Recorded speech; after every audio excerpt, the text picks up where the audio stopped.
शेतकऱ्यांसाठी आजच्या अतिशय महत्त्वाच्या ठळक बातम्या व शेतकऱ्यांसाठी अत्यंत आनंदाची बातमी देखील आलेली आहे। सर्व बातम्या पाहायला मिळतील। व्हिडिओला शेवटपर्यंत पहा व चॅनलवरती नवीन असाल तर खाली दिसत असलेल्या सबस्क्राइब बटनवरती क्लिक करून या चॅनलला नक्की सबस्क्राइब करा।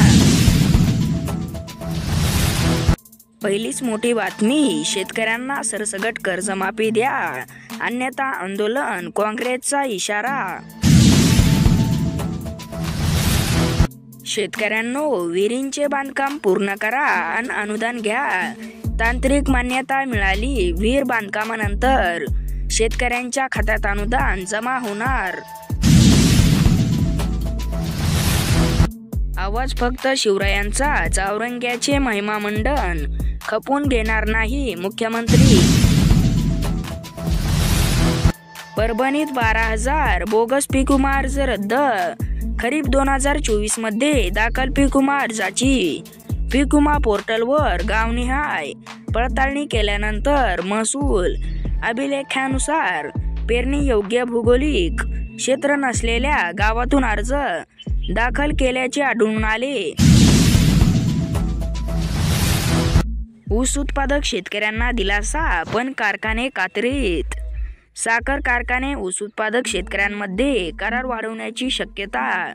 ऊसाची FRP एकर कमीच देण्याचा मुंबई उच्च न्यायालयाचा निर्णय।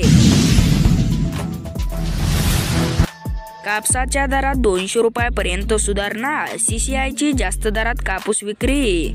देशात यंदा सुरुवातीपासूनच कापसाचे भाव दबावात असल्याने CCIची खरेदी जास्त झाली। CCIने देशात आतापर्यंत 1 कोटी गाठी कापसाच्या खरेदी केल्या। आता बहिणींच्या खात्यात दोन्ही महिन्याचे पैसे जमा। महिला दिनी मिळाला फेब्रुवारीचा हप्ता, आता मार्चचा हप्ता झाला सुरू। बांगलादेशकडून संत्रा आयात शुल्कात पहिल्यांदाच कपात। बांगलादेशी व्यापाऱ्यांच्या आंदोलनाची घेतली दखल।